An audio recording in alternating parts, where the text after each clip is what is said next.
மக்கள் வணக்கம். எப்படியாவது டாக்டர் தமிழிசை அவர்களுக்கும் அண்ணாமலை அவர்களுக்கும் ஒரு புகைச்சலை உண்டாக்கி தமிழக பாஜகவில் ஒரு குழப்பத்தை ஏற்படுத்திவிடலாம் என்று திமுக ஒரு கணக்கை போட்டது. அதற்கு ஒத்தாசையாக தமிழகத்தில் இருந்த அத்தனை மீடியாக்களும் ஒத்துழைப்பு செய்தன.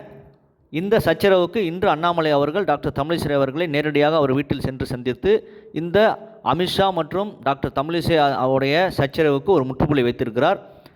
தமிழகத்தில் தாமரை மலர்ந்தே தீரும் என்று முழக்கமிட்டு அதற்காக கடுமையாக பாடுபட்டார் அக்கா தமிழிசை அவர்கள். அவருடைய அனுபவம் கட்சியின் வளர்ச்சிக்கு ஒரு உந்து சக்தியாக இருக்குது என்று அண்ணாமலை அவர்கள் அவரை சந்தித்த பிறகு ட்வீட் செய்திருக்கிறார். அதற்கு அக்கா தமிழிசை அவர்களும் தம்பி அண்ணாமலை அவர்களை சந்தித்தது மிக்க மகிழ்ச்சி என்று ட்வீட் செய்திருக்கிறார்.